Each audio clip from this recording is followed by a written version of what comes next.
conoce a los cristianos de izquierda. Bienvenidos a una nueva edición de Chicharrón de Prensa. Tenemos dos invitados que, bueno, ya han venido varias veces y a los que nos gusta mucho tener acá. Muchísimas gracias, Farid. Muchísimas gracias, Farid, por estar aquí con nosotros. Hola, Patricia, ¿cómo estás? Hola, Manuel, ¿cómo estás? Sí. Hola, Farid. Hola, Farid. Hola, Gordo. ¿Qué tal, Gordo? Hola, gordo. Hola, Farid. Hola, Pulpín. Hola, Pulpina. ¿Qué tal? Consíguete un... Oye, aguanta, ¿cómo que el terminó terminó? Pulpín, ¿qué te pasa? ¿Qué se dice el video de Chicharrón de Prensa terminó? No terminó. Esa es la transmisión en vivo de Instagram. No sé. No. Quítale la chela, por favor. Bueno, acá hay una respuesta a todo esto, señoras y señores, por favor. Lo que están tomando el día de hoy nuestros invitados es una cerveza que ha traído el señor Farid Matuk, que le gusta mucho, se llama Extra Strong. O sea, no es que queda claro, Extra Strong, con 12% de alcohol, señores y señores. Si no hablan acá es que no tienen nada que decir. Presten mucha atención a la primera mitad porque nadie responde por lo que digamos después. Bueno, empezamos un poco con internacionales para después aterrizar yo creo que en nuestro país, no sé qué les parece. Bueno, hace un rato Lucho estábamos hablando de... Vamos a sacar el gorro para que sepan quién es el gordo. Hace un rato estábamos hablando de la metida de pata de la OEA, ¿no? Que ha hablado de justo del presidente... La Asamblea Nacional, ¿no? Claro, habló sobre el presidente Perdón, de la pero Junta... no ha traído sus plajes hoy día, Sí, se va a pero- trabar bastante. Bueno, el director Luis Almagro de la OEA, desconociendo un poco la presidencia de Maduro, ¿no? Sí. ¿Cómo se llama esto? A La ver. votación, la elección El de señor Maduro. sabe, el señor sabe. Bueno, todos los países del Grupo de Lima, Estados Unidos y buena parte de la Unión Europea desconocen la elección de Maduro. Pero ninguno ha ido más allá al punto de reconocer como auténtico presidente del país al presidente del Parlamento, que inicialmente pareció sugerir que se proclamaba presidente, pero finalmente no lo hizo. Juan Guaidó. Sí, y entonces la declaración del secretario general de la OEA fue infeliz. Creo que él, que habría que recordarlo, viene de la izquierda. Él fue ministro de Relaciones Exteriores del gobierno de, si no me equivoco, el gobierno de Pepe Mujica en Uruguay, y era miembro del Frente Amplio. Creo que está cediendo ante lo que ve es un cambio en la relación de fuerzas dentro de la OEA, producto de los cambios de gobierno en la región. Desde Obama, reemplazado por Trump, hasta el ingreso de Bolsonaro en Brasil, cambio de gobierno en Colombia, Argentina, y me parece que él está pensando en su reelección más que en lo que pase de aquí en adelante en Venezuela, ¿no? Porque, por ejemplo, en un momento en que todavía tomaba decisiones basado en el fondo de la cuestión, él se pronunció explícitamente, basado en el informe de la Misión de Observación Electoral de la OEA, que decía que las elecciones en Honduras habían sido irregulares y no se podía proclamar un ganador. Él había pedido nuevas elecciones en Honduras, cosa que me pareció encomiable. Que no hubieron. Pero que no hubieron y él no volvió a levantar el tema. Ese es el punto de inflexión. A partir de ahí yo creo que está pensando más en su reelección como secretario general de la OEA que en lo que las circunstancias american. De hecho, hubo un equipo, un equipo grande de latinoamericanos que fue a Honduras a ver todo este problema, y entre ellos estuvo el ex premier Juan Jiménez y el ex procuratrol, otro casero de la casa, Julio Arbizu, que regresaron corriendo diciendo que el secretario de la OEA se había vuelto, no loco, pero que era irreconocible lo que estaba haciendo. Y un poco en ese sentido. Ellos se pronunciaron no por el tema de la elección presidencial, sino por el tema de la expulsión de la Comisión de Naciones Unidas que asistía al gobierno de Honduras en la lucha contra la corrupción, cosa que también ha ocurrido en Guatemala, ¿no?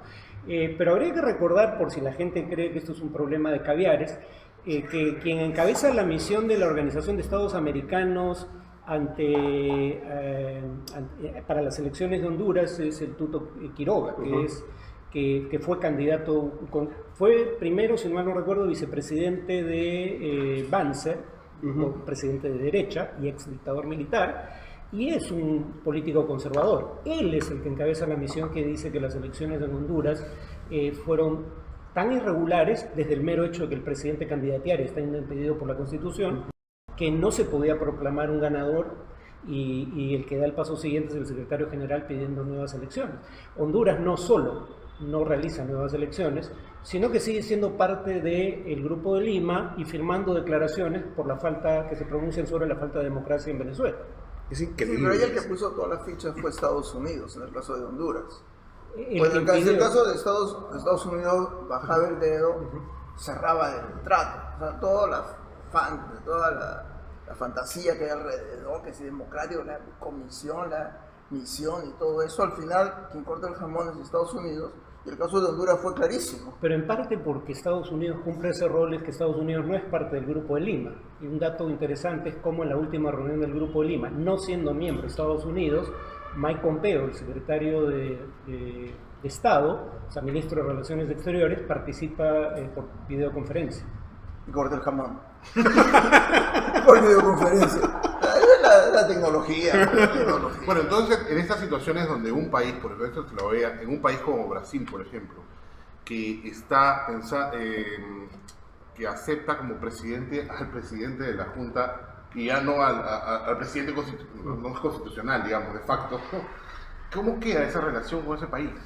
Bueno, lo que termina ocurriendo muchas veces es que no tienes representación a nivel de embajador, pero tienes encargado de negocios, y entonces las relaciones comerciales continúan. Perú no tiene, si mal no recuerdo, embajador en este momento en Caracas. Caracas no tiene embajador, no, creo que no tiene embajador aquí, pero se mantiene la relación a nivel de encargado de negocios. Perú sigue comerciando con Venezuela, por mucho que la retórica parezca sugerir otra cosa. Y ya quiero ver a ADEX, si el Perú dijese, rompemos relaciones comerciales, ADEX sale a llorar a los periódicos. Ahí se le va toda la No, democracia. hace una feria y venden arepas. De todas maneras. Ahora, La Confiep, ADEX, Comex salen a llorar miserias. No, Venezuela es un excelente mercado, mira. Hombre, billetera mata galán. Claro. ahora, que haya doble estándar no quita algo que todavía no hemos dicho, y es que efectivamente el régimen venezolano es un régimen autoritario, sin ambajes, ¿no? Y que viola derechos humanos. Como el de China, igual. Sí, claro, a eso iba. ¿Por qué China, nuestro primer socio comercial, que no solo es una dictadura de partido único, sino que estableció un régimen policial en zonas de su territorio, como la provincia de mayoría musulmana de Xinjiang, no suscita preocupación ni en materia de derechos humanos ni en materia de democracia para el gobierno del Perú? Bueno, primero es la segunda economía del mundo, la primera medido por paridad de poder de compra. Sí. Y entonces, digamos, no hay mucho que el Perú pueda hacer al respecto y cualquier intento de hacer algo podría ser contraproducente. Entonces, uno entiende que hay un elemento de realpolitik que no hay en el caso de Venezuela. Pero en segundo lugar, y eso es un argumento en favor de hacer algo en relación al caso venezolano, China no se comprometió a defender las instituciones de una democracia representativa en ningún documento habido ni por haber. El propio Hugo Chávez firmó la Carta Democrática Interamericana aquí en Lima el 11 de septiembre del 2001. O sea, eso es algo a lo que el gobierno venezolano, bajo un gobierno chavista, se comprometió a respetar. En ese sentido, es exigible que cumpla el acuerdo internacional suscrito. Claro, no hay forma de exigirle a China algo que ellos no hayan dicho que iban a hacer. No, Ya, pero igual, un y de facto detalle. tampoco es exigible. Ya, pero un detalle sobre China. El 8 de enero ahorita había una exhibición de China por los derechos humanos, libertades políticas, en el Museo de la Nación, y el nuevo ministro de Agricultura, que le gusta el turismo bastante, cerró la exposición. Billetera mata galán. Claro. O sea, se prohibió la exposición, le cortó la exposición. Así, un día me llegaron, no está cerrada la exposición. Está en revisión, así, Claro. convencional no está sabía bien. Eso tampoco. No está ahí publicada, ahí está. Eso Hay bueno, una serie de cuestiones que para que pasan. lo censuren ahí a la mayoría fujimorista, que todavía son mayoría chiquita, pero mayoría. Bueno, lo censura el Ministerio de Cultura. Claro. Hay una serie de cosas que han estado pasando, además, adicionalmente a esa, ¿no? Por ejemplo, esa cartita que mandó el embajador de Israel al alcalde de San Borja por una plaza, ¿no? Plaza Palestina, ¿no? Esa injerencia, No, pero además esa pretensión. esa pretensión de tener... con argumentación falsa, ¿no? Totalmente, y casi poco llamando menos- terroristas sí, a la sí, gente que... y evitando los debates. Yo lo digo desde aquí públicamente. Yo he retado sucesivamente a embajadores israelíes que primero se refirieron a mí. Yo no empecé la Claro, cuestión. claro. A debate y nunca aceptan. No, que va a aceptar. No tiene ningún tipo de Bueno, que problema. no hablen de mí entonces. No, claramente, ¿no? Es bastante Yo lo evidente. reté de debate porque me insultaron públicamente. Yo en dos recuerdo ocasiones. además en alguna... No, sí, lo hemos visto, sí. En alguna ocasión incluso en que el Perú, después de un tiempo, se sumó a una condena contra Israel por alguna de las porquerías que hicieron contra Palestina, algunos de estos crímenes. Un embajador israelí en el Perú dijo, oigan, pero en realidad Perú debería evaluar mejor a sus amistades, ¿no? Porque nosotros podemos traer otros 1.000 millones de inversión. Y recuerdo que fue con esas palabras, y recuerdo que fue esa cifra. Yo todavía trabajaba como periodista en el comercio, en la sección de economía. Y fue como los socios de Orex. Por eso me fui. Todavía te pagan, ¿no? ¿Qué? ¿Ah? No, trabajo en la República.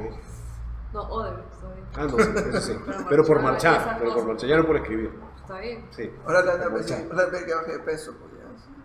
No, al contrario. Por los Caterpillars. Llena más la marcha. No, pero a lo que voy es que no es la primera vez que tienen, o sea, es sistemática esta, ¿cómo decirlo? Esta actitud de bully frente a lo que hacen estados soberanos.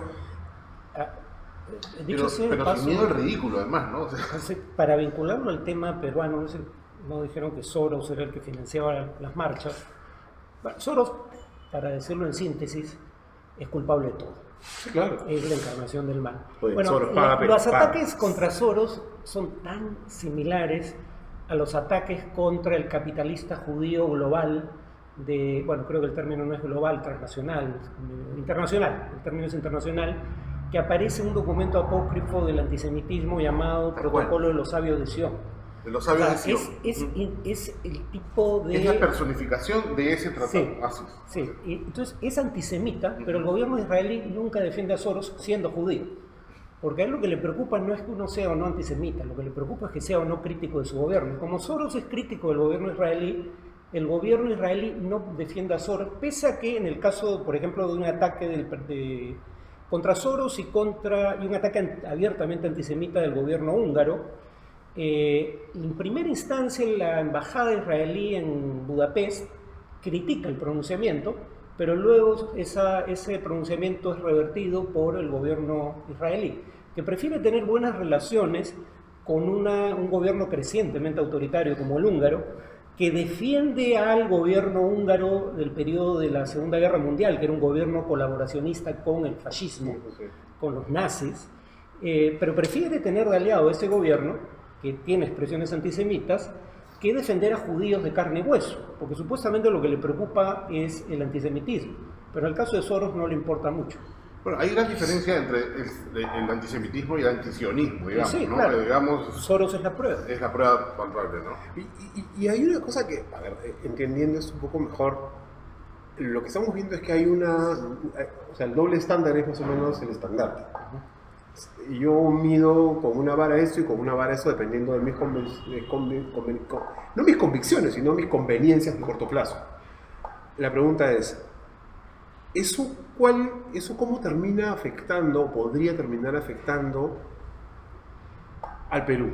Si es que... A ver, nuevamente todo... A ver, por ejemplo, ¿por qué hay 5 miembros permanentes con derecho a veto en el Consejo de Seguridad de la ONU? Ujú.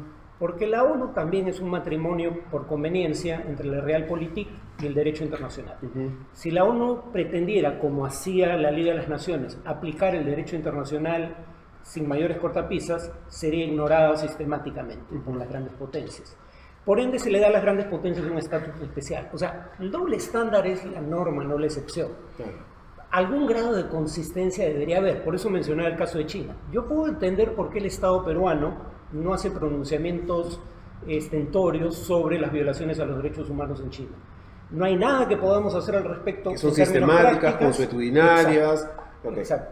E hay institucionales, claro, además. nada de lo que digamos va a cambiar un ápice de lo que pasa en China, uno, y dos, podría ser contraproducente porque China podría tomar represalias y es el Y no nos primer socio conviene. comercial. Entonces, uno puede entender que Venezuela y China son casos distintos.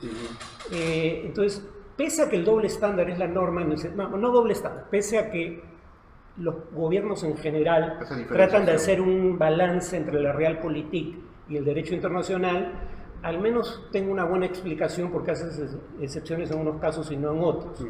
Pero el caso de Estados Unidos, y por eso Estados Unidos no está en el Grupo de Lima, porque el Grupo de Lima se crea cuando Trump ya era presidente, Trump dice, a mí no me importa que Arabia Saudita no solo sea una teocracia medieval y dictatorial, sino que no me importa que mate periodistas y los disuelva en ácido en delegaciones diplomáticas en el exterior, siempre y cuando nos siga comprando 100.000 millones de dólares, cosa que no está haciendo, dicho sea de paso, es el nombre, pero es el número que da, la cifra que da Trump en armas, ¿no?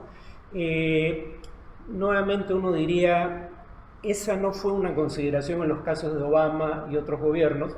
Probablemente sí, presumo que alguien podría decir, al menos Trump lo reconoce explícitamente. Y eso nunca se llevó, hablando de este asesinato de Ernesto periodista, digamos, nunca se llegó a castigar nada, nunca se llegó a nada, ¿no? En teoría es más, se dieron la mano con el presidente de Francia en la... En Arabia Saudita presumiblemente se estaría juzgando a los responsables. El gobierno saudí ya reconoce lo fundamental de los hechos. Lo que no reconoce, cosa que dice la CIA, es que el propio príncipe heredero y monarca de facto fue el que ordenó asesinar a la el único hecho material es que el príncipe es un paria. Sí. O sea, antes era así, el rey era amado por todos, iba a modernizar Arabia Saudita, iba harto billete para comprar televisores a colores en cada casa, y ahora es un paria. Y a nadie le quiere dar la mano. Ya, pero Es el único hecho material. Que compra los televisores pero no le dé la mano. Sí, pues. Claro. Bueno, y hemos hablado de Trump, ¿no? Ahí sería bueno empezar con Trump. Claro, y está también el asunto del shutdown de Estados Unidos, ¿no es cierto? Ya tienen ¿cuántos días sin cobrar los funcionarios del gobierno? Todavía no llegan al norteamericano? mes, pero están a una semana más o menos. Es el ya hay récord, todavía no es el récord. Pues Ya es récord. Ayer, Es 22 a días. medianoche, hoy día se convirtió en récord. Un si no me equivoco. detalle que... Bueno, podríamos primero un poquito de introducción Explicar. con el tema, explicar por qué no han cobrado, cuál es el asunto, ¿no? ¿Cuál es el shutdown? Ya, ese es un problema que solo ocurre en regímenes presidenciales, ¿no? En donde puede existir discrepancias continuas entre Congreso y Presidente sin que haya un mecanismo obvio para resolverlas, más allá constitucional, quiero decir, más allá de la transacción política. En un régimen parlamentario no ocurriría porque eventualmente uno disuelve al otro, o el primer ministro... Bueno, Pero en Perú tampoco ocurre. podría ocurrir, No. Rige el que manda el Ejecutivo. Bueno, que Ya. nosotros somos un régimen mixto, digamos. No, pero en el caso del Perú concreto, si el Congreso no aprueba lo que envía el Ejecutivo, piña por el Congreso. Nuestra Constitución la hizo Dentro de un Fujimori. plazo, ¿no? No, es que la Constitución fue hecha por Fujimori. Entonces, el Ejecutivo manda una propuesta de presupuesto, el Congreso se engríe en lo que quiera. No, llega el 3 de noviembre, piña por ti, rige el que yo envíe. Ahora Está escrito así en la Constitución. Ahora, si no se ponen de acuerdo en el presupuesto, Estamos no hablando entra en vigencia. del muro en general. Pero primera cuestión, no para todo el gobierno. Claro. Solo las funciones que se consideran no esenciales, que es más o menos la cuarta parte del presupuesto federal Uno de cada 4 burócratas. y casi uno de cada 3. A la madre. Digamos, esa es la parte sobre la que no hay acuerdo. ¿Por qué? Única y exclusivamente porque Trump exige como condición para que el acuerdo se asuma, porque no solo lo tiene que aprobar el Congreso, lo tiene que ratificar el presidente, lo tiene que rubricar el presidente, y si no, se requeriría 2/3 en el Congreso para Hacerlo sin revertir presidente. claro. Sí, la firma del presidente. sí. No, para saber, lo que pasa es un pleito por el presupuesto en Estados presupuesto. Unidos. El presidente quiere que el presupuesto incluya su muro, ya no le van a dar muro, entonces dice que quiere decir que sea una reja, y tampoco quiere dar la reja. Él dice que no va a firmar el presupuesto que mande el Congreso, a menos que le pongan el presupuesto de la reja. Sí, ahí sin embargo hay una de las cosas que dicen los demócratas es Trump siempre dijo en campaña, México va a pagar por el muro, porque él nos pide el dinero a nosotros, ¿no? Los demócratas. Pero no del Congreso. prometer que otro país va a pagar. Claro, siempre fue un absurdo, pues, pero votaron por él. ¿Cuál era el argumento? ¿Por qué una obra de infraestructura? Estados Unidos tiene derecho a construir el muro que le hace al gobierno y en su territorio. Pero, ¿por qué otro país tendría que pagar por una obra de infraestructura en tu territorio? El argumento que daba en campaña Trump, estaba en su documento de campaña, es que México, el gobierno mexicano, enviaba deliberadamente delincuentes a cruzar la frontera para exportar sus problemas sociales a Estados Unidos. Porque México lo hacía deliberadamente, era una política de Estado según la campaña de Trump, es que México tenía que pagar. Ese es el único contexto en el que eso tiene sentido, pero era falsa la premisa. Claramente es falso. Sí. Entonces, mientras no se apruebe este presupuesto, que donde está metida la reja, no se le paga a esos funcionarios. No se le paga a esos funcionarios. ¿Y cómo se resuelve Podría, digamos, el punto es que la gente cuenta con que eventualmente el cálculo político lleva a una de las partes a ceder, o a ambas, ¿no? El problema con eso, sin embargo, es el siguiente, ¿no? Bueno, otra cosa con el muro no cumple ninguna función.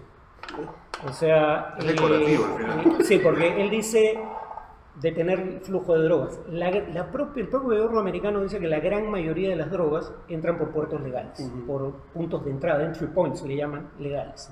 No entran de manera clandestina. Y además Sí. la mayoría por el mar. Sí, no entran terroristas. El gobierno de Trump dice 4.000 personas que están en la lista de terroristas o sospechosos de terrorismo fueron atrapados intentando cruzar la frontera. Solo eran 6. O sea, el problema virtualmente no existe. Y el flujo de migrantes, según Pew Research Center, por ejemplo, la cantidad de migrantes indocumentados en Estados Unidos está estacionaria alrededor de 11 millones desde hace años. Porque si bien sigue entrando gente de manera indocumentada, se sigue deportando gente que ingresó de manera indocumentada y algunos regresan voluntariamente. El flujo neto ya es cero. ¿Y la última amnistía cuándo fue? ¿Te acuerdas? Fue contra Reagan, si mal no recuerdo. su madre. Sí. Pero el punto es, las cosas que debería prevenir el muro no existen. No va a prevenir el narcotráfico, no va a prevenir el ingreso de terroristas porque no entran de esa manera. Y no previene un flujo, digamos, desproporcionado de inmigrantes indocumentados porque el flujo neto ya es cero. Pero ¿y por qué entonces hay esta percepción? Y podemos hablar también de eso, ¿no? Como acá con los venezolanos, de nos quitan el trabajo, de cada vez hay más. Bueno, es que cuando tú ves encuestas de opinión en Estados Unidos y en Europa, por ejemplo, no he visto el dato para inmigrantes indocumentados, pero cuando ves encuestas sobre qué proporción de la población ya son inmigrantes de religión musulmana, el dato real en muchos países europeos o en Estados Unidos alrededor de... residentes nacidos en el exterior o personas nacidas en el exterior residiendo en Estados Unidos, no necesariamente musulmanes, el cálculo va entre 10 y 15% dependiendo del país aproximadamente. Pero cuando a la gente le preguntan cuántos son, te dicen en el caso de Estados Unidos 36%. En el caso de Italia te dice 26%. Hay una percepción totalmente errada de qué proporción de la población son. Trump siempre relieva los casos de crímenes cometidos por inmigrantes indocumentados. Y efectivamente como los periódicos en Lima. ¿Pero qué? Como los Claro, periódicos en igual que acá, Lima. los medios en general. Claro, que siempre ponen por delante la nacionalidad Claro. cuando es un venezolano el autor, como Claro. si fuera relevante, como si por ser venezolano hubiera incurrido en el crimen. El punto es que probablemente con los venezolanos aquí pase lo mismo que con los inmigrantes indocumentados en Estados Unidos. Cometen menos crímenes en promedio que la población nativa, ¿no? Y uno de los indicios de eso es que por cada 100.000 inmigrantes indocumentados hay 250 presos. Por cada 100.000 ciudadanos nacidos en Estados Unidos hay 700 presos. Los inmigrantes indocumentados cometen menos crímenes que los ciudadanos. Por las amnistías, justamente. eh, Un requisito para que te amnistíen. es no haber cometido crimen. Pero además, precisamente porque eres un indocumentado, no haces actividades que atraigan la atención de la policía. Obvio, quieres pasar piola. Y no tienes redes sociales muchas veces en el país, cosas que ayudan al delito. Pero hay una percepción equivocada de cuál es la Y realidad. ahí de vienen esos dos temas. sesgos, ¿no? Primero el de disponibilidad, que es la prensa todo el día te dice el venezolano robó, el venezolano no sé qué, entonces te acuerdas más de ese crimen que el crimen X que ves todos los días. Y luego está el sesgo de confirmación, que es tú dices, los venezolanos son choros. Entonces cuando ves que un venezolano roba, tú dices, Se ¿ves? confirma el sesgo. Yo sabía que era choro. Exacto. Es lo mismo que pasa allá. Y Elina Grados nos está preguntando, o no sé más que una pregunta, es una afirmación, ¿se les va a pagar a estos funcionarios retroactivamente? Tiene que decidirlo el Congreso, no es automático, pero no es la Siempre, primera vez que ocurre y siempre sí se se les les ha paga. pagado. Sí, sí, O sí. sea, no se quedan sin No, cobrar. no es la En primera- el pasado se les ha Lo pagado. que pasa es que no es automático, Es- pasa por una decisión del Congreso. Así es, pero es importante que la gente entienda esto, ¿no? O sea, realmente hay gente que se queda sin su cheque porque no se ponen de acuerdo el Ejecutivo y el Legislativo en Estados Unidos. Y una vez que se ponen de acuerdo, hay un hueco, que son los días que no se les pagó, y que necesita de una disposición especial para pagarle por esos días en los que no recibieron su sueldo. Yo quisiera saber si con ese tipo de forma de trabajar en el Perú se hubieran quedado sin trabajo, sin ganar plata, pero un montón de durante un año por lo menos, ¿no? Claramente. Y finalmente, el tema este asunto presupuestario, que claro, son los básicos y todo lo demás, ¿de qué manera puede afectar, por ejemplo, estos conatos de guerra comercial con China, ¿no? Por un lado, y segundo, ¿y esto cómo puede pegarle a los precios internacionales de los cerros que nosotros vendemos en barco? Bueno, nos puede afectar por varias vías, ¿no? Uno, efectivamente, es China, representa para demanda de bienes como el cobre, representa una proporción significativa de la demanda global, o sea, un tercio, proporciones muy grandes, por sí solo, ¿no? Y claro, si la economía china, que ya estaba reduciendo sus tasas de crecimiento, ahí hay que hacer, sin embargo, una contingencia, ¿no? Eso es casi, en parte es un espejismo estadístico, porque claro, ya no crece a 13%, crece a 6,5%, la mitad. Pero cuando crecía a 13% en una economía mucho más pequeña, lo que añadía a la producción total del país no era tanto como lo que... O sea, en términos absolutos ahora en realidad es más. Es más, en términos absolutos es más, en términos relativos crece menos, pero la tendencia era decreciente, sin contar un enfrentamiento comercial con Estados Unidos. Si esta crisis comercial no se resuelve en un plazo prudencial, va a tener efectos sobre ambas economías, pero por esa vía sobre la economía mundial. No solo China es importante como fuente de demanda de materias primas que exporta el Perú, es nuestro primer socio comercial y Estados Unidos es el segundo. No hay forma de que esas economías tengan problemas y no nos afecte. Pero en general lo que haga Trump nos puede afectar además por otras vías, ¿no? Por ejemplo, el programa DACA, the Fair Action, ¿no? O sea, el programa que permitía a inmigrantes indocumentados que llegaron siendo menores de edad a Estados Unidos, por ende no eran responsables, sus padres o algún apoderado fue el que los introdujo de manera indocumentada, pero que no hubieran cometido ningún crimen y que trabajaran y o estudiaran, podían obtener la residencia legal. A ese programa se acogieron 7.600 peruanos más o menos, alrededor de 7.500 peruanos. Si como pretende Trump ese programa es cancelado, esos peruanos que ya han dado a conocer su estatus de indocumentados podrían ser deportados. Pero 7.600 peruanos extras en el Perú.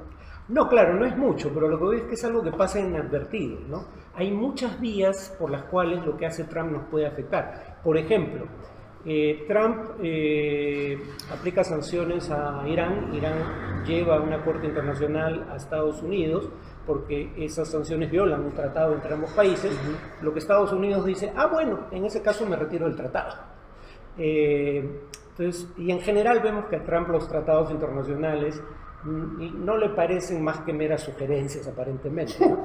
Y entonces, en el caso, yo no creo que eso vaya a ocurrir con el TLC, con el Perú, porque el Perú no cae en ninguna de las categorías que le interesan a Trump. Además no hace olas.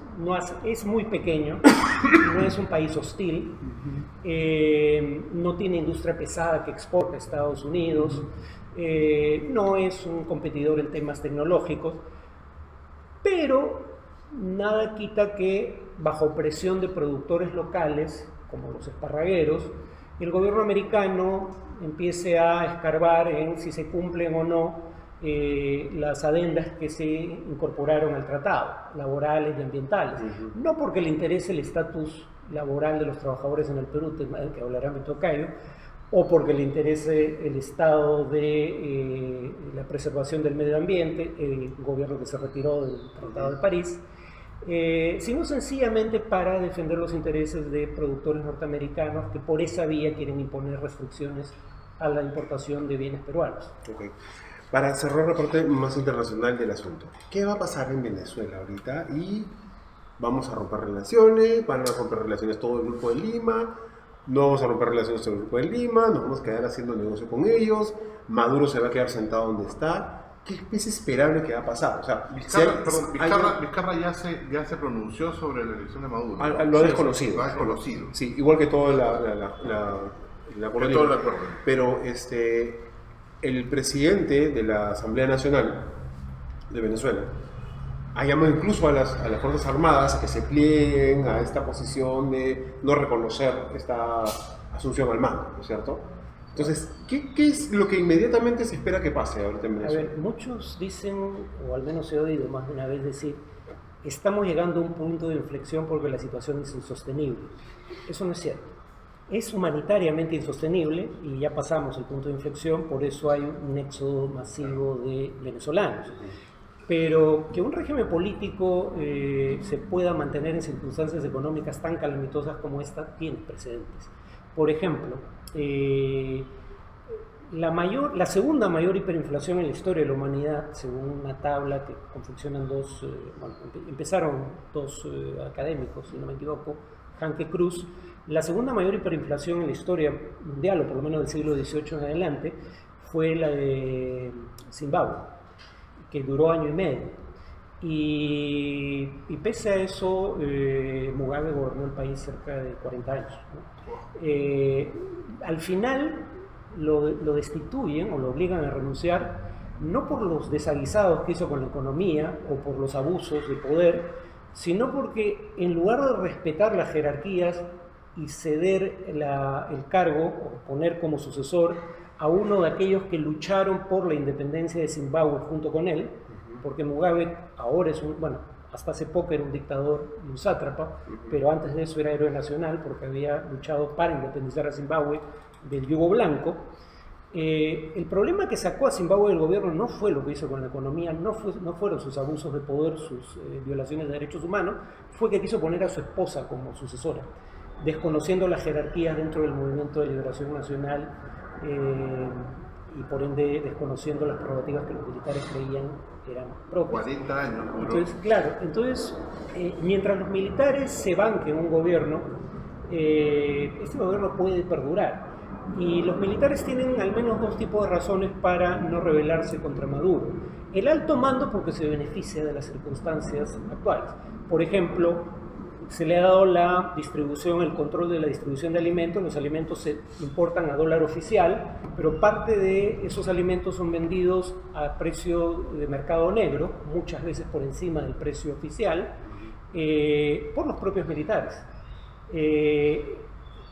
Venezuela tiene más generales que Estados Unidos, los generales ocupan cargos... Está lleno de donaires, Sí. en Venezuela. Cargos de ministro, Tiene más riesgo, pues. ocupan, claro, son gobernadores de estados, y por si hubiera, digamos, malestar supérstite entre el alto mando o entre militares de mando medio, está el tema de, digamos, el espionaje, donde ahí se culpa a la inteligencia cubana de ser una de las bases del espionaje. El año pasado el cálculo es que de una ONG venezolana es que hubo 180 militares detenidos por presuntamente sedición, ¿no? Entonces... Qué buenaza la inteligencia cubana. Sí, entonces no es tan fácil que haya una rebelión militar, porque muchos se benefician y otros temen las O consecuencias. sea, ese es el seguro que tiene Maduro de alguna manera, ¿no? Tener a los militares tan con harta caballería y en los puestos clave, ¿no? Pero por otro lado, el día que haya un cambio en esa situación, ese es el fin del régimen. Claro, porque están justamente en las bases que vuelan y se cae todo, ¿no? En un paper Ahora, tuyo- déjame agregar un detalle. Si el gobierno peruano pretendiese ir más allá, el mayor defensor de Maduro en Perú, Alex Gómez, confía. O sea, esos son los verdaderos protectores de Maduro. Yo estaría personalmente que corten relaciones comerciales y todo eso, pero lamentablemente Gómez se va a oponer. Ahora, solo un dato final, las sanciones económicas generalmente son contraproducentes. Eso es lo que te iba a decir, tú tienes un paper respecto a eso, Sí. ¿no es cierto? O sea, ¿cuán eficaces son las sanciones Sí, económicas sí. desde afuera? ¿Perdón? Me lees, qué honor. Tenemos todos. Está en la currícula de mi maestría, si no me paso. Vale. Es obligado. No, mentira, no, es un texto buenazo. Retiro el reconocimiento. No, pero o sea, es buenazo porque de hecho es contraintuitivo. Las sanciones económicas y en general comerciales e incluso políticas son contraproducentes. Depende. Las sanciones acotadas, con fines acotados, tienen una probabilidad de éxito relativamente alta. Pero las sanciones generalizadas o acotadas con fines maximalistas, como un cambio de régimen político, esas son las que no funcionan. Como las de Cuba. Como las de Cuba. Como la de Venezuela. Cuba, Irán, Corea del Norte. Sudán. Esas no suelen lograr ese propósito. Y de hecho, Y peor fortalece- aún, pueden fortalecer al régimen por uno, porque buena parte de los opositores terminan emigrando. Pero en segundo lugar, porque en el caso de Irán, por ejemplo, lo documenta un académico gringo muy interesante, que a su vez tiene un libro que es una maravilla, que se llama Política Internacional y Zombies, y aplica las teorías de relaciones internacionales a la eventualidad de un apocalipsis zombie. Suena contrahecho, pero créanme, es un gran libro. Bueno, ese mismo académico, Dresner, tiene un estudio sobre cómo cuando tú prohíbes la exportación de ciertos bienes a un gobierno, a un país, el gobierno lo que hace es darle a grupos asociados al régimen el monopolio del contrabando. El monopolio del contrabando. La actividad es ilegal, pero es sancionada por el gobierno. Y entonces, a quien terminas afectando es a quien no tiene vínculos con el régimen, que es o la oposición o el conjunto de la población, no tanto al régimen. O sea que fortaleces al régimen y a sus esbirros encima. Sí, salvo que hagas sanciones focalizadas. Esas tampoco son particularmente efectivas, pero al menos no dañas a la gente. Es Y además, de alguna Maduro y su cohorte, digamos. Por ejemplo. Claro. Pero- Sanciones contra individuos o contra empresas. Ok. Claro. Y de alguna manera también estás haciendo que el presidente o el dictador tenga la excusa suficiente como para decirle a la gente, ¿no? El problema no es acá, sino es externo. Cuba lo ha hecho durante pero décadas. el otro detalle que yo lo viví en Angola fue de que Angola entró en una mala situación económica, tenían que pedir un préstamo del Fondo Monetario Internacional de $2.000 millones. El Fondo Monetario puso su condicionalidad, toda la música que conocemos, y llegó China y puso los $2.000 millones. Entonces, a la democracia occidental, bien, gracias. Gracias. Compró petróleo por 50 años y en ese momento había un presidente desde el año 79, era el segundo más extenso de Zimbabue. Y lo que hay es que las sanciones económicas, lo otro, que tengan alguna efectividad, es que no haya una potencia que se banque el presupuesto local, que fue lo que ocurrió con Cuba. O sea, le pusiste el cerco económico a Cuba y la Unión Soviética se bancó el presupuesto. Viola. Entonces, aquí hay el tema de la efectividad, que es eso, pero el otro tema es, localmente, tú tienes la élite local, se va de boca contra Maduro, pero cuando a la élite local dices, ya, usted está en contra, ¿estaría de acuerdo con sus económicas? Claro. Lo tienes. Ese es el punto. O sea, el punto no es de que Estados Unidos haga sanciones económicas, sino que efectivamente el Perú diga, ya no exportamos politos de algodón a Venezuela. Fíjese, no, el desempleo en el Perú. Pero eso es lo que ha pasado. Es clarísimo cuando Vizcarra habla sobre Maduro y sobre las elecciones en Venezuela, que les pareció lamentable, etcétera. Tú lees los comentarios de la gente y es básicamente, dedícate a ver cuestiones de los peruanos, no de los venezolanos, ¿no? O sea, ese es un problema de otro país, no te metas, o sea, la reacción en el Perú es distinta, ¿no? O sea, no hay, digamos, la civilidad. Ahora, al menos el Perú podría decir, bueno, las consecuencias de lo que pasa en Venezuela nos afectan porque, por supuesto. ejemplo, hay 600.000 venezolanos en el Perú. Eso no es algo que puede decir Bolsonaro, Claro. que está dispuesto a aplicar sanciones contra Venezuela, pero no a recibir un solo venezolano. No, esa es la mayor hipocresía en esta materia. Y hablando justo del presidente de México, por ejemplo, la actitud del presidente de México me pareció extraordinaria, ¿no? En dos partes, ¿no? Una de ellas no tuvo nada que decir sobre lo que tú estabas comentando sobre el muro, ¿no? De Trump. Cuando le preguntan sobre el muro de Trump, él responde que es un problema de Estados Unidos. Interno de Estados Unidos, que no tiene nada que ver con eso. Y cuando le preguntan también por Venezuela, dice lo mismo, ¿no? ¿Hay algún tipo de lectura más allá de la posición política de no intervencionismo? A ver, en el caso de Estados Unidos, lo que hay que tener en cuenta, y eso es algo que la izquierda mexicana aprendió, pese a que se opuso inicialmente al Tratado de Libre Comercio de América del Norte, lo que hay que entender es que hacia el año 2015, más de la cuarta parte de toda la economía mexicana se explicaba por el comercio con Estados Unidos. Entonces, cuando el comercio bilateral con un país representa 26.9%, si no me equivoco, el año 2015, de toda tu economía. Con dos Pilar muy decimales. fino. ¿Con qué? ¿Con qué? Con dos decimales. Inexacto. Un decimal no es suficiente. Yo lo he citado en más de un artículo como el que leíste. No, dos decimales. Pero digamos, más de la cuarta parte de tu economía. Pero ese es un caso, además, en sentido estricto, Claro. el muro puede ser un acto hostil, pero no es ilegal bajo el derecho internacional. Trump tiene el derecho a construir un muro en su lado de la Claro, frontera. Tienen el derecho de gastarse la plata en algo que no sirve. Exacto. Si Estados Unidos quiere hacer eso, México no tiene por qué objetar. Pero la otra cuestión es que en Venezuela, México es parte de la OEA y como tal suscriptor de la Carta Democrática Interamericana y es parte del Grupo de Lima. El Grupo de Lima se creó explícitamente para lidiar con el tema de la falta de democracia en Venezuela. Entonces, si México tiene el derecho a decir, yo ateniéndome al principio de no intervención, que era un principio cardinal de la política exterior mexicana históricamente por el temor a la injerencia norteamericana en parte, pero además por el temor a que luego hubiera críticas al récord en materia de derechos humanos del autoritarismo del PRI. Pero digamos, tú puedes defender ese principio y decir que no te pronuncias sobre la legitimidad de otros gobiernos, o puedes suscribir la Carta Democrática Interamericana y pertenecer al Grupo de Lima. En principio lo que no puedes hacer es ambas cosas. Claro, porque las cosas son diferentes. Sí, exacto. Entonces, Son excluyentes. ¿cómo justifica México su actitud? Dice, quedamos en el Grupo de Lima, pero sí tocamos temas de derechos humanos, sí creemos que podemos hablar, pero, y es una cosa interesante, a partir del ejemplo, porque en parte una de las cosas que pocos notan es que en el Grupo de Lima estuvo Calderón, presidente de México en su momento.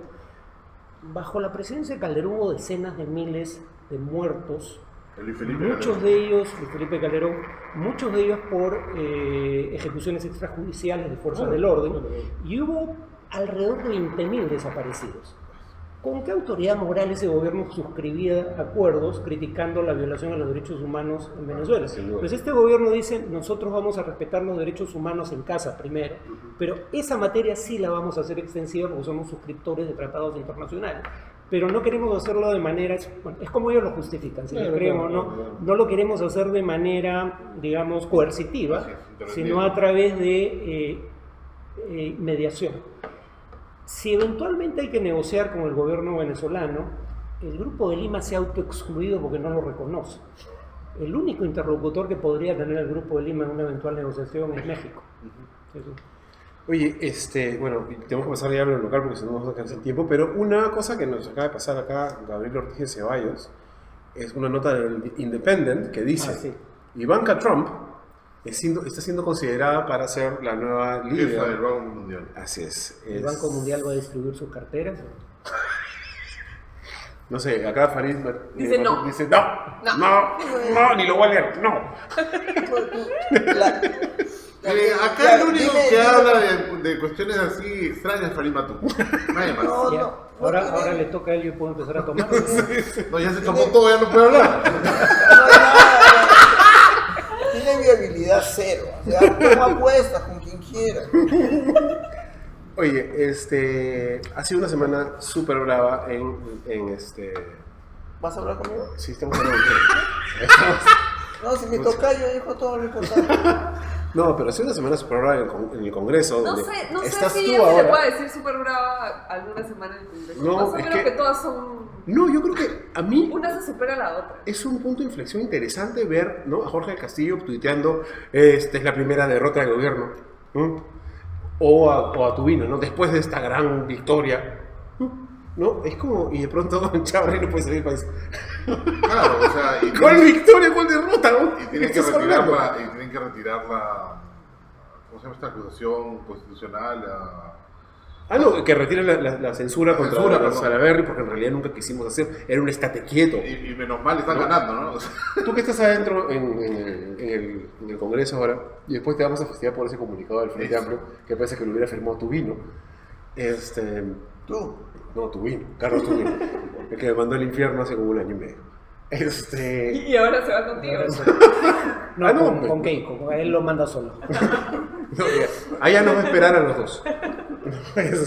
bueno, coméntanos pues esa parte. Tú que sabes todo y no nos dices nada ahorita. Debe estar con ojitos que nos va a contar todo ya. Una pregunta, pues. Dale más, dale más. No, o sea, para mí, yo he trabajado toda mi vida fuera de 11 años en la Católica, en sector público, y creía que sabía un par de cosas sobre el sector público.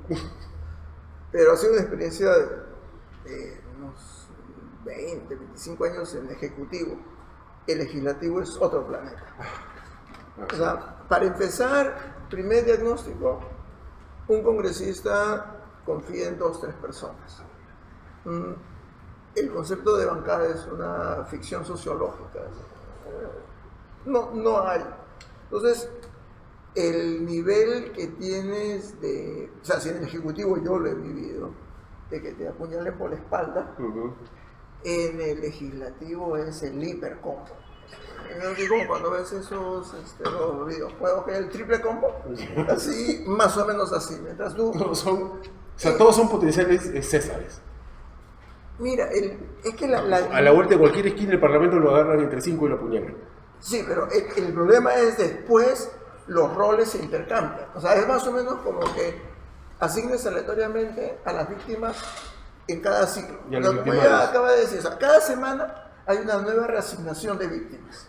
Entonces, y la capacidad de saber quiénes, por ejemplo, hablando de la última semana, porque esto es infinito, usualmente tienes un pleno y en medio de una sesión quienes se retiran por su dignidad y salen a llorar miseria a los pasos perdidos son las minorías. Ese era, quien fuese la minoría era un guión conocido. Se levantaban por su honor, su derecho, por lo que fuese, y salían, se ponían en ese falso estrado, lloraban su miseria. Entonces, cuando ocurre que la mayoría sale a llorar miseria, entonces, pero además, sabes que son mayoría, pero son como, o sea, 40 y tantos, o sea, cualquier número por encima de 18 es mayoría, es la primera mayoría. Pero cuando sale un montón de gente a sale a llorar miseria, entonces, aquí hay algo que nunca ha ocurrido antes. ¿Ya? Entonces, ya, pero ocurrió, o sea, está pasando delante es más o menos el bully llorando en la esquina del colegio. Está pasando que saliendo, le han robado la lonchera. Entonces tú dices, y no uno, sino sale de su manche bully a decir. Claro, no uno, sino 4 bullies. Entonces, hay algo que no cuadra. ¿Ya? Porque lo que correspondía, de acuerdo al guión, era que si el presidente del Congreso te está arrochando, le metes una censura en una y lo mandas a la luna en una. Entonces, a cantar chin. Entonces, ahora aquí hay un detalle que el primero que la vio, y ahí así yo creo que, como dice el refrán, cayó viejo con el ala mata, fue Manuel Dahmer, que viene desde Constituyente, desde el 78, ¿cuánto es eso? Como 40. Todos los años. 40 años. Es el economista, es la resta. Pero yo no digo 2 decimales. 40 años en el Congreso cuando dijo ya pues sancionan. Y Chihuahua, que así estaba presidiendo el Congreso, le sancionó con 120 días. Y al día siguiente le levantaron su sanción, piola. O sea, él fue quien la vio. Y su epígono, su seguidor fue de Belaunde, que se mandó con su frase de así, preparó. Él estuvo la noche anterior en un panel en no sé qué canal. Estuvo él, estuvo Tubino, estuvo Del Castillo y alguien más. En un canal, los vio, los midió, preparó su molotov toda la noche.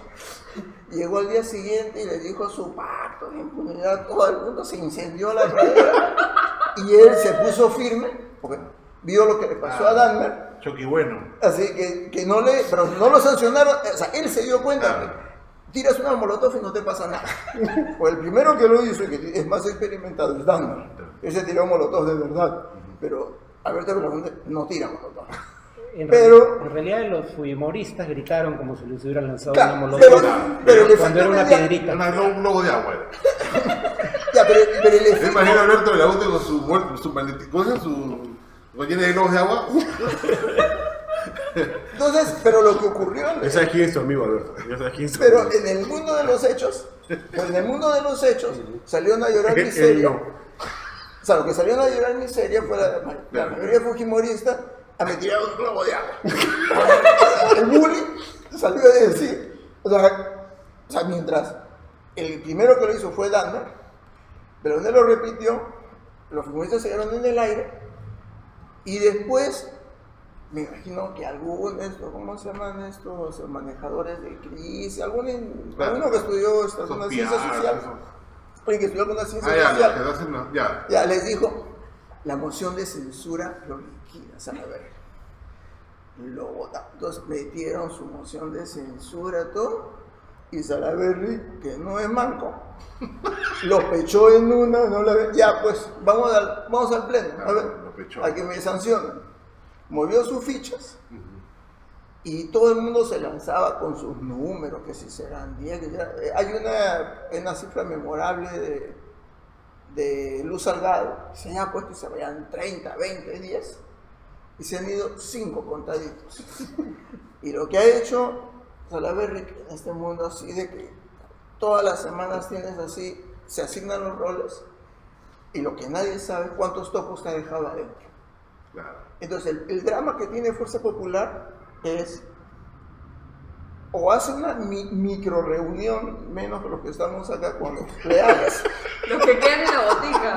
No, pero, o sea, pero nuevamente, la botica tuvo un tope. Claro. Ya, pero entonces el problema práctico que tiene Fuerza Popular es de que solo han renunciado 5. Claro. Con Salaverry. Hay Pero unos una- topos metidos. Una Ay. pregunta, el retiro, por ejemplo, de Fuerza, lo dices, ¿por qué la mayoría hace tanto aspaviento?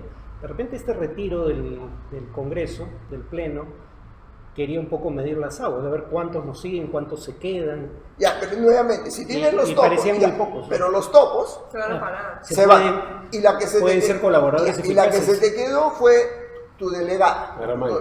Se te quedó tu delegada para saber qué pasaba adentro, porque tampoco se pueden ir todos. Ujú. Ya, entonces dejaste a una incondicional.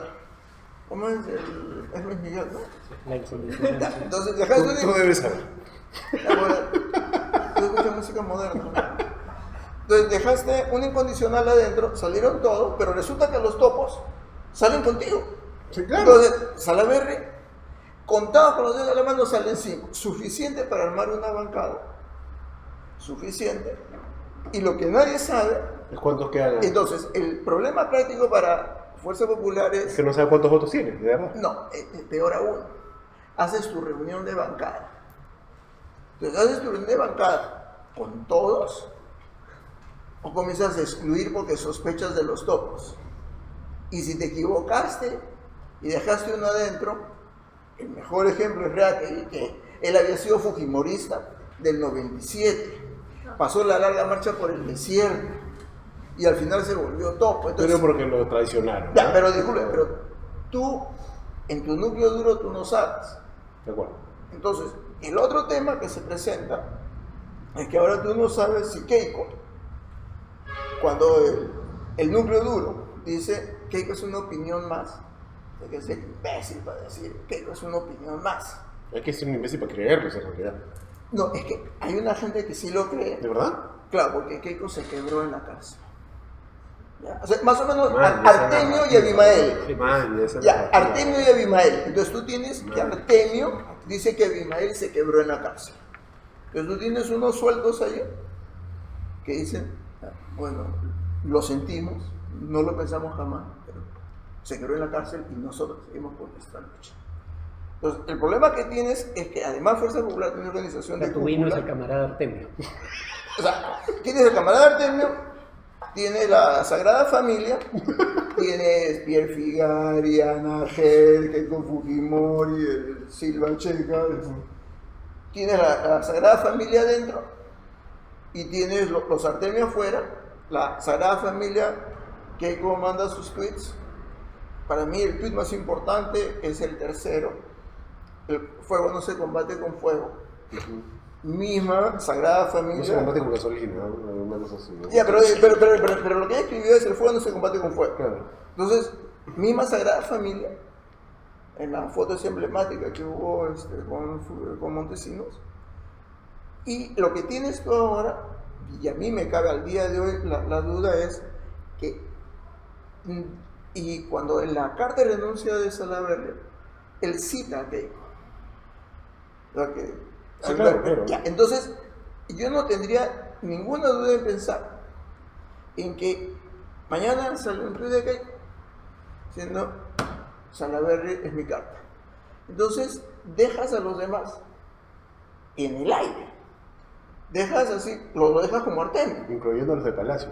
Pero además ya no eres un traidor si la líder está detrás de ti. O sea, pero porque la organización de Fuerza Popular, para mí, el señor que sabe sociología puede afirmar mejor, la estructura vertical era así. Boom, las órdenes vienen de arriba, el Charla Botica. Siempre lo fue, ¿no? Y ahora parece... Ya, pero en términos de organización es importante. Entonces tú tienes, como tuviste con Abimael, que se fue adentro, que llegó a un acuerdo, dijo que dejaba la guerra y toda la historia. Los vecinos le llevó torta y todo, ¿no? Así es, y tienes esa foto emblemática de los 6 patitas de la Sagrada Familia, y apareció Artemio diciendo, nosotros seguimos en la lucha. Tú tienes, en el mundo del fujimorismo, los que ahora dicen, por decirlo de alguna manera, Keiko no fue Bolsonaro. Entonces, tú vas a tener un grupo que se va a ir a los Bolsonaro, y vas a tener otro grupo que va a seguir fiel a Keiko. Ahora, aquí el dilema es imposible materializarlo, es cuántos son los votos de aquel lado. O sea, pero ahora hay un grupo que se va a lo Bolsonaro. Vamos a tener 3 bancadas fujimoristas. Mira, ¿te acuerdas lo que dijo al principio? No hay que interrumpirlo. Perdón. Así eres, pues, así eres. El problema que tienen los a lo Bolsonaro es que no tienen una cabeza. Porque ahí entre todos parece que se estuvieran matando entre ellos. Eso es al día de hoy, pero digámosle, hasta el 2021 puede aparecer alguien. Pues. Claro, falta. Ahora, el otro tema que yo he señalado varias veces cuando me han dicho lo de la cuestión de confianza y lo de las rodilleras, me parece, yo le leo un subtexto a las rodilleras, es lo siguiente. La estrategia de muchos congresistas es que tienes un ingreso de tanto antes de ser congresista. Tu ingreso se incrementa en un tanto. Tomas una deuda bancaria que la pagas con ese diferencial. Entonces, como he dicho, mejor tránsfuga que moroso en Infocom. Punto. Qué gran frase. Ya, punto. Entonces, a la hora de la hora, cada vez que Vizcarra saque el chicote, rodilleras. Porque yo no, o sea, pues tú tenías tu sueldo, tu vida armada con un ingreso. Tu familia decide, mira, vamos a tener un tanto adicional por ser congresista. ¿Cuántos años? 5 años. Eso nos alcanza para una deuda bancaria, tanto. Compras un par de camiones, compras un apartamento para tus hijos en Lima, amplías tu negocio que tienes en tu localidad. Y claro, esos serán los más honestos.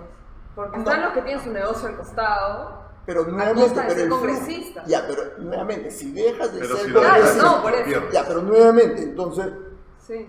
Rodillera. Caballero.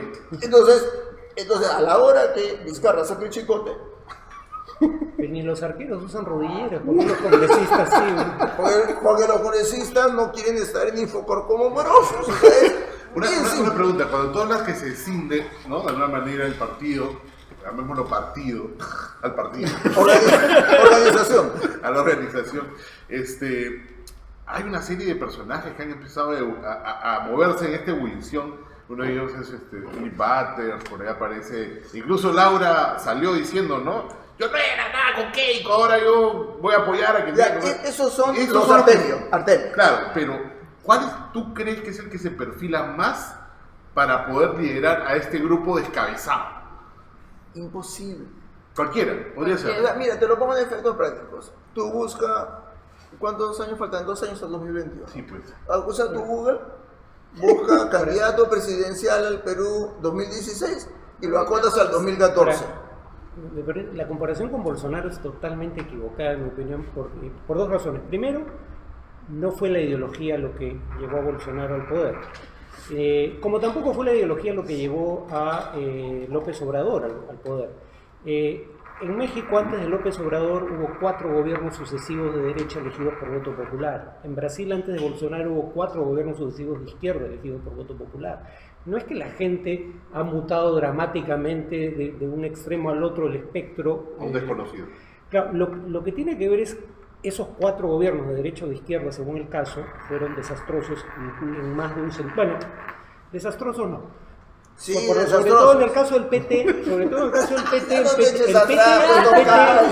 es más un tema de corrupción que de desempeño en materia de derechos humanos. Lo que pasa es que el desempeño se empieza a ver peor cuando tienes pero la corrupción es demasiado grande. En el caso de México es derechos humanos y desempeño mediocre de la economía durante todo el periodo. Pero no es que la gente vota por razones ideológicas, simplemente vota retrospectivamente, claro, castiga los malos desempeños. De acuerdo. Y la otra cuestión es, Bolsonaro es, más que el candidato de extrema derecha, es el candidato anti-establishment y anticorrupción. Eso en el Perú es Vizcarra. Entonces, si quieres buscar un Bolsonaro, parte de lo que hizo popular a Bolsonaro es lo que hace popular a Vizcarra en el Perú. No hay que buscar un Bolsonaro porque por razones ideológicas no es... Mucho lees a Ocran, ¿no? ¿Eh? Claro. No, por ejemplo, siguiendo la línea de mi tocayo, cuando apareció esta la comisión Tuesta, Tuesta ha venido cargoseando. Todos son sus amigos, ahí están. Todos son sus amigos. Todos van a A mí necesitar somos los cevichería. Cagliari, ¿no? ¿Cuál es tu problema? Por eso estudié tu maestría en la Católica, para aparecer. Dele más alcohol, por favor. Entonces- Ella podría ser de los nuestros, ustedes no sé.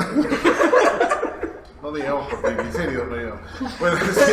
Entonces, ponte, el caso, para mí, ¿cuál es la materialidad de la comisión Tuesta? Tuesta ha venido cargoseando en los últimos años sobre la reforma de los partidos, sabe un montón desde chiquito. Su tesis fue sobre, su memoria de bachiller fue sobre la constituyente del 78, su licencia fue sobre las elecciones del 80 y está en eso desde chiquito. Siguiendo la ley de pensamiento, Vizcarra se quiere colocar en 2021. No puede. Espérate.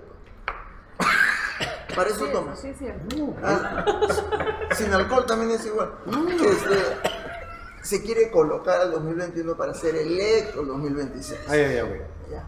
Ya entendí. Entonces, ahora, para tener un partido político, tienes que gastar unos 10 millones de soles. 10 soles por firma y estás arreglado. Entonces, la Comisión Tuesta, como le escribió un artículo en El Comercio, él escribió que con 50.000 votos efectivos en unas primarias, hay un partido político. Él ya lo escribió, se hace realidad. Entonces, como yo le comenté, dije, ya.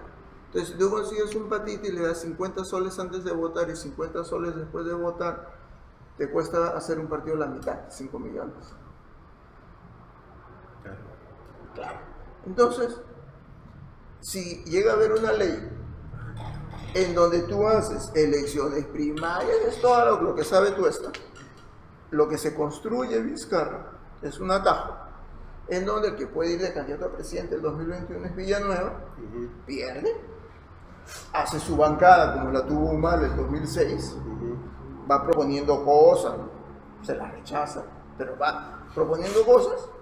Villanueva entra de presidente regional en 2022, bacán, solamente un año se queda fuera, y Vizcarra entra bacán en el 2026 con su descentralizado. En ese camino tú tienes que el 2022 tienes regionales para alguien como Salaverry, y Salaverry yo creo que va a ser simpático con el gobierno, porque Está haciendo. ya, pero lo va a hacer aún más. Aún más. O sea, tú eres del club de Rosa Bati. Yo soy del club de lo que vi en septiembre del año pasado. Llegó una ampliación presupuestal del MEF que pedía un dinero y pedía un sencillo para pagarle a Bear Creek en Puno la indemnización de no sé qué cosa de un lago. Y los de izquierda obviamente clamaron contra el imperialismo yanqui. Y los fujimoristas, Fuerza Popular, descubrió el imperialismo. Entonces hablaron de las llamitas que se mueren, los niños que no tienen chopa, la reconstrucción del norte. Lunes mediodía. Cuarto intermedio. Yo en mi ingeniería, y un puerto intermedio, ¿cuánto puede demorar? De mediodía a medio año. Ah, ya. Eso es un puerto intermedio. Estoy tranquilo. Eso fue el lunes mediodía. Martes en la noche, reunión urgente de la Comisión de Presupuesto, miércoles 7:30 de la mañana. Entonces tú ya sabes que esa asamblea universitaria para elegir candidato a la FEPU, 7:30 de la mañana es porque ya tienes cerrado algo.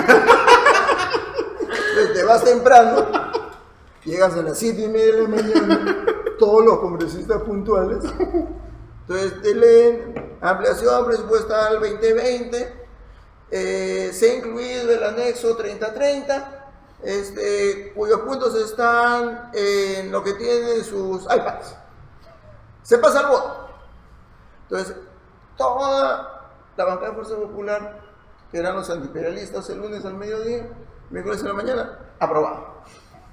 Bacán, pues, cambiaron de opinión. Eso, como es la libre, no sé qué cosa, los congresistas. No hay conciencia eso. Esa vaina.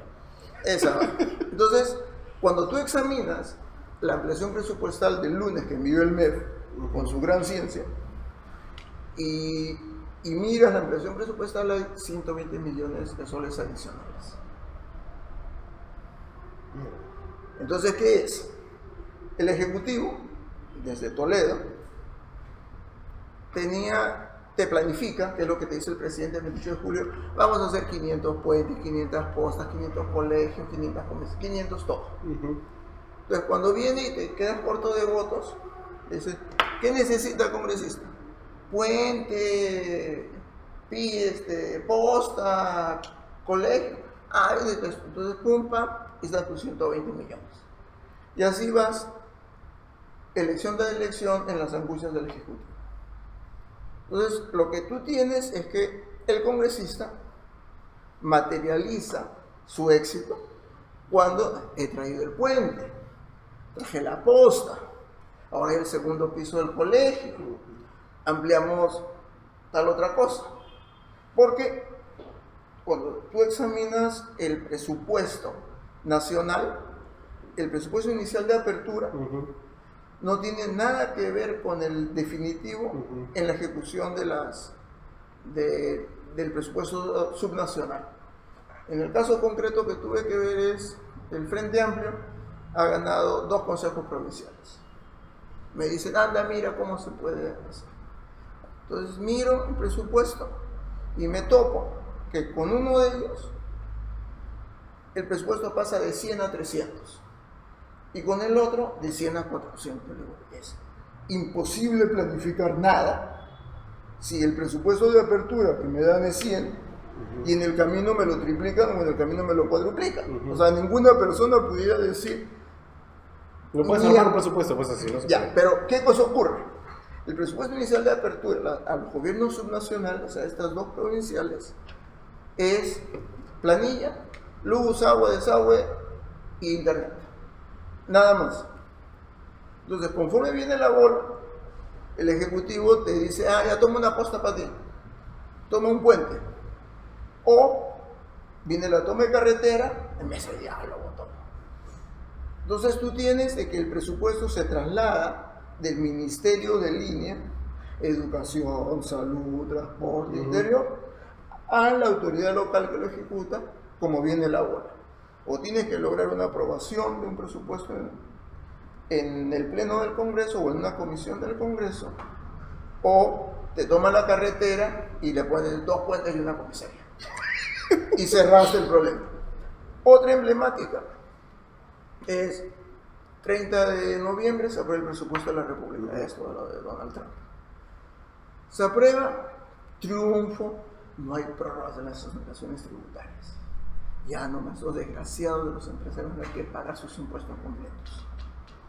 Todos tranquilos, viene la fiesta democrática del referéndum y el mismo día del referéndum el presidente y el ministro de Economía firman un decreto de urgencia que entre el lunes al Congreso a las 10 de la mañana, prorrogando todas las exoneraciones tributarias. Todas. Entonces tú dices, ya, entonces tuvimos el presupuesto científico que aprobamos hace 10 días, todo cuadrado, y ahora le meto un forado jumbo para prorrogar las exenciones tributarias. Y eso es lo que necesita el país. Viene miércoles, viene el pleno del miércoles, ya la gente ya está pensando en Navidad, ya estamos en diciembre, y a partir de las 6 de la noche se comienzan a aprobar todas. Se aprueban todas las exoneraciones tributarias. Facilito. Entonces, ¿tú qué creíste? Que aprobaste el presupuesto de la República el 30 de noviembre, luego una larga discusión en la Comisión de Presupuesto. En verdad era la conclusión de una negociación larga. Aquí el tema es de que, por ejemplo, la congresista Rosa Bartra, que está en la Comisión de Presupuesto, se había pronunciado en contra del artículo 6 que impide la negociación colectiva de los trabajadores estatales. Estas son sus declaraciones en los medios. A la hora de la votación, vota para que nuevamente no haya negociación colectiva de los trabajadores estatales. No hay. Entonces, ahí está la brecha. Entonces, pero cerraste eso y dijiste, por lo menos las exoneraciones no van a ser prorrogadas. Y te metes el día de la fiesta democrática. ¿Ves? Martín Vizcarra es un Bolsonaro. La reforma laboral. Me dijeron que te iban a preguntar sobre eso, pero no te han preguntado nada. Lo estábamos haciendo. Ya, es el Pero no quiero que me efecto interrumpa, porque la del señora lo alcohol. acabó. La reforma laboral, por El favor. efecto del alcohol. Bueno, la reforma laboral Estamos haciendo siesta. la publicaron en el Peruano en una fecha que todos estamos dedicados a nuestras actividades laborales, 31 de diciembre. Que no pensamos en otra cosa El más. día que nadie compre peruano. Estábamos ocupados marchando. En la noche, pero en la mañana, 31 de diciembre, se publicó en el Peruano el Plan Nacional de Competitividad, con un montón de temas. El tema para mí más saltante es el de la reforma laboral, que fue opacado por lo que ocurrió a las 8 de la noche del 31. Que sacaron a los fiscales Sacaron y todo eso oscureció la noticia del Plan Nacional de Competitividad. Ahora, el Plan Nacional de Competitividad, en mi lectura, y creo que es parte de las desgracias de Fuerza Popular, es de que Vizcarra no es vicepresidente porque salió un sorteo de internet. Fue reclutado por PPK. Y por alguna razón PPK lo puso delante de Mechita. Él sabrá por qué. No lo puso de segundo vicepresidente, lo puso de primer vicepresidente. Después de lo visto, fácil, ¿no? Pero nuevamente, o sea, mi punto es de que PPK, que ya sabemos quién es, y que no puedo presumir que agarró una moneda y dijo, a ver, Martincito y Mechita, ¿quién va a dar? Tiremos la moneda. No creo que echaron la moneda, sino que es funcional. Pero es evidente, pues si tú tienes a Meche, tienes a Martín Vizcarra, vamos a poner a Meche. O sea, ya después de lo sucedido, lo conocido. No, pero estamos hablando del 2015, cuando se arma Pero la... él ya había conoce, sido pues. un presidente regional, había sido exitoso, es un caso de estudio internacional, o sea, tiene bastantes más, vamos a decir, pergaminos que Ya, Meche de Lado. Pero hablemos de las pirámides. Ya, pero... ¿Cuál es?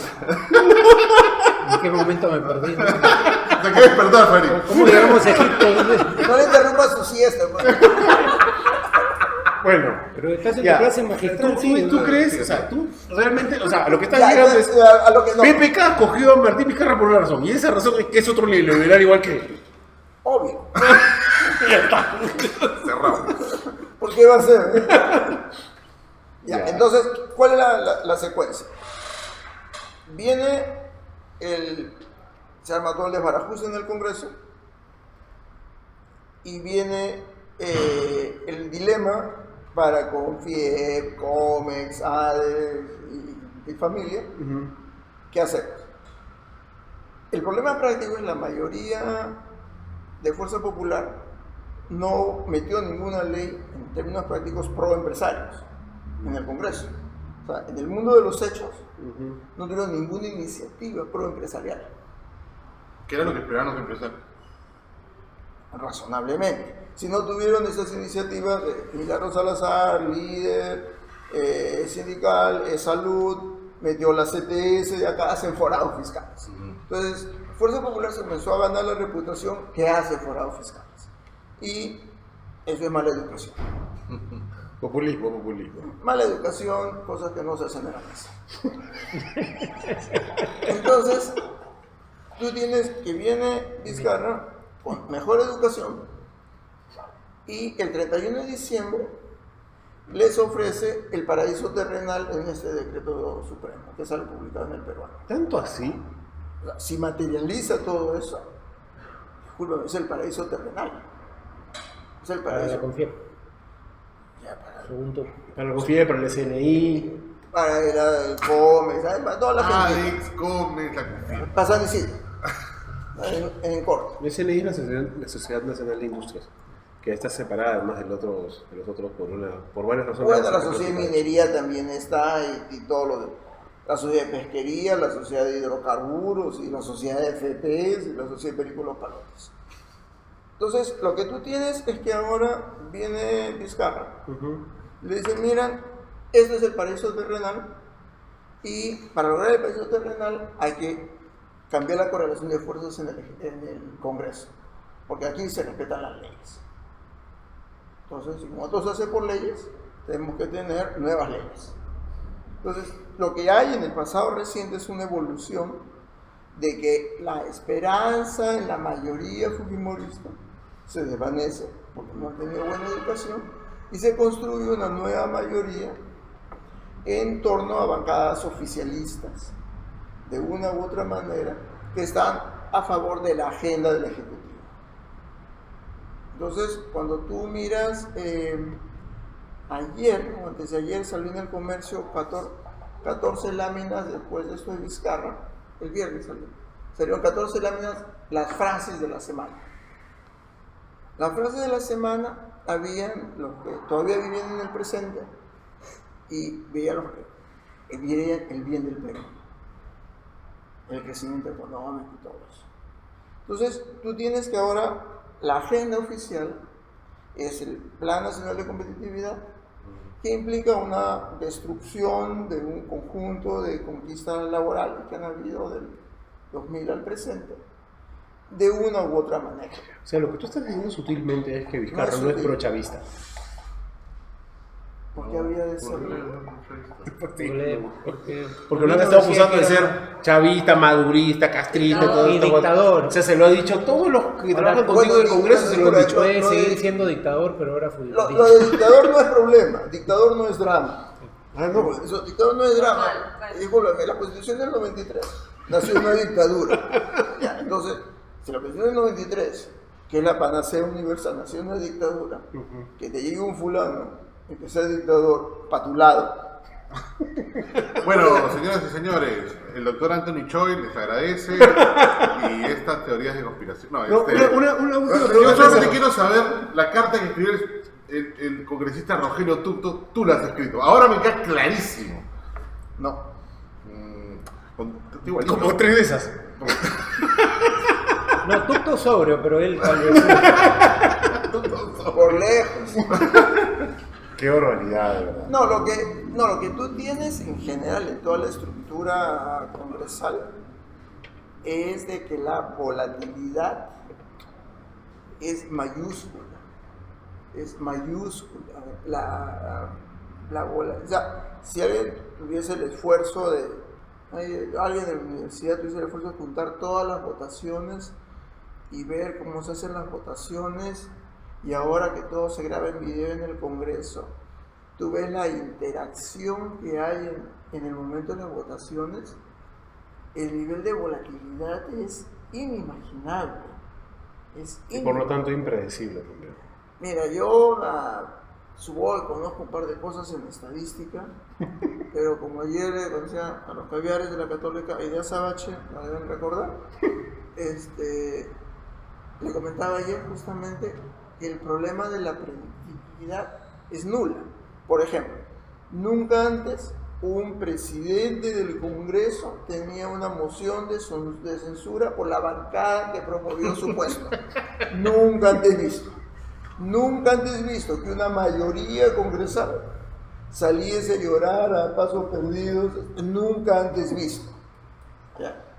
Ah, o sea, tú tienes, o sea, cada evento, lo que ella dijo hace un rato, cada evento tiene un nivel que tú dices, y preguntas, hay un amigo que era del colegio, después de la universidad, que trabaja desde el 80 en el Congreso, quien lo reclutó fue Osterle. Ya, así, es más antiguo que los baños. Ya, sabe todo. ¿Huele peor? No, bueno. Qué malo. No tiene un carro ensamblado en la época de los militares. Va al Congreso manejando su carro ensamblado en la época de los militares. Todavía es así. Morabeco, así. Así es un Datsun Stanza cuadradazo. Hyundai Pony. Yo muchas veces converso con él para consultarle si lo que mis ojos ven es algo que sus ojos han visto antes. Porque el tipo está cama adentro desde el 80, es un cerro de tiempo.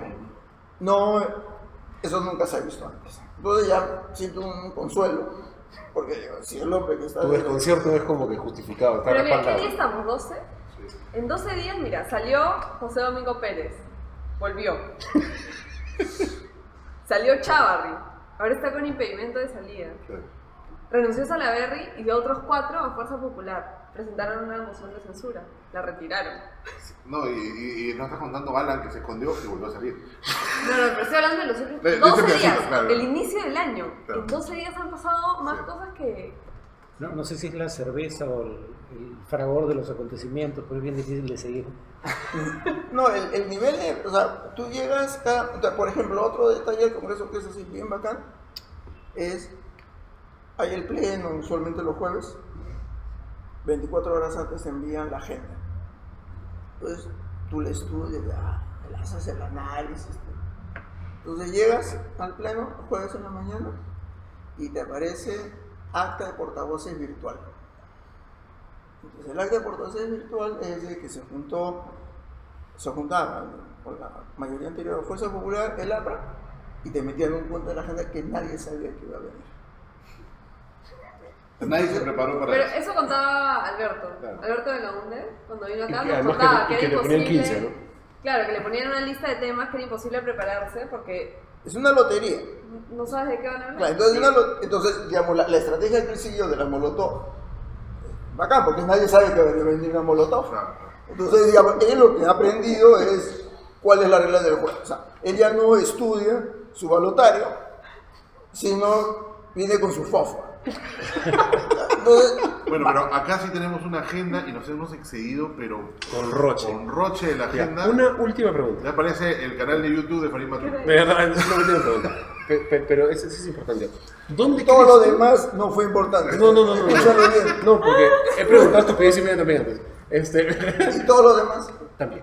Lo que voy es que. ¿Digo lo que dije? El tema, no, eso. No, eso. A ti te leo. A ti te leen el comercio. No, eso.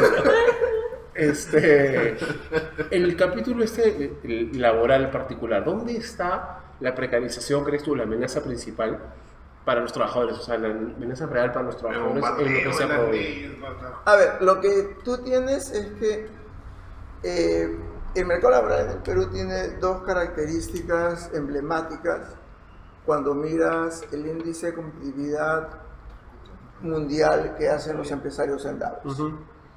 Una es que el Perú es uno de los países con mayor inflexibilidad laboral de puestos y es el país 16 de 140 con la mayor flexibilidad salarial. Entonces, tú no puedes votar a las personas. O sea, es difícil votarla, pero les puedes pagar lo que les dé la gana. Exacto. Ya. Ya. Entonces, ahora como ya le puedes pagar lo que te da la gana, ahora también la quieres votar. Entonces, eso significa que si la puedes votar, como era hasta el 2001, tú le das sus 12 sueldos y se quitan sí o sí. Entonces, si tú tienes un líder sindical que te está haciendo mucho pleito, y mire, hermanito, te me das mañana con 12 sueldos y anda a llorar a la playa. ¿Ya no existe un régimen especial para el líder sindical como existía antes? En el papel existe. Pero el otro problema es que tienes la fantasía del Ministerio de Trabajo. Entonces, si tienen los mismos que de Sunafil le hacen huelga al Ministerio de Trabajo porque no les pagan, o sea, ¿qué puedes esperar que Sunafil haga algún tipo de obligatoriedad de los instrumentos legales que se emiten en el Perú? Para que los que no saben, Sunafil es el organismo encargado de verificar que todas las empresas del país cumplan con los derechos laborales. Y no cumplen con Y ellos. con ellos, a ellos no les pagan derechos laborales. No era un antihistamínico. Y el tema ahí es cuánto te afecta, digamos, a la PA, o sea, cuando realmente tenemos tanta Ahí está el neoliberal. poca formalidad, Ahí está el ¿no? O neoliberal. sea, ¿Cuánto te afecta la PEA? ¿cuánta formalidad tenemos? ¿Cuántos informales hay en el Perú? ¿Y qué tanto puede afectar eso a los... Bueno, ¿cuál es el drama? En el informe del 31 de diciembre presentan una estadística que es muy interesante, que dicen, por alguna extraña razón, el 80% de las empresas están en el régimen general de SUNAT, cuando basta que el 1% esté. Porque el 1% tiene menos, solo el 1% tiene más de 100 trabajadores. Entonces, el documento mismo, la resolución suprema dice, no sabemos si es por ignorancia o por decisión empresarial propia, que las empresas se autoimponen sobre costos. Entonces tú dices, Ese fue el cuadro que tú pusiste en el Twitter. claro. Entonces tú tienes, allá tenemos una manga de empresas imbéciles. Claro. Ya, entonces, ¿qué cosa es lo que ocurre? Es que la manga de empresas imbéciles contratan gente sin papeles. Entonces, como SUNAT sí les cae encima, y si tú facturas encima de un tanto, tienes que entrar al régimen general, así tengas un solo trabajador. Claro. Entonces, lo que tú tienes es que el fulano, como SUNAT les cae encima, se pone en el régimen general, pero en el régimen laboral solo hay un gerente. Gerente de nadie, gerente de él mismo. Entonces, lo que ocurre es que tú tienes una conducta delincuencial de un cerro de empresas que en la resolución suprema dice, no entendemos por qué están en el régimen general se pueden hacer en el régimen MIPE. Pero el problema es que por el nivel de ventas están en el régimen general. Claro. No van a pagar un ripio de impuestos porque la ciudad les cae encima. Claro. Entonces, lo que tú tienes es de que esas empresas De nadie. tienen que, o sea, y no quieren contratar a los trabajadores. Por ejemplo, en el régimen general el sobrecosto es 59%. El siguiente umbral es 28%. Y de ahí te vas hasta 6%.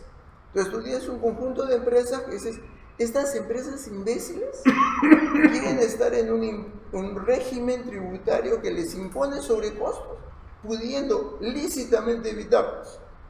El problema es que como contratan a todo el mundo por recibo de honorarios, que son trabajadores independientes y todo esto, como tienes un régimen laboral infame, que básicamente consiste en que tienes motociclistas que se malmatan en la calle, los haces trabajar a destajo como era antes de la jornada de 8 horas, o tienes gente que le encubres un trabajo permanente con la fórmula de recibo, pero van en un horario fijo, van al mismo local todos los días, Tienen jefe. tienen un supervisor identificado, pero no están en quinta categoría, pero el volumen de negocio de la empresa es tan grande que tributariamente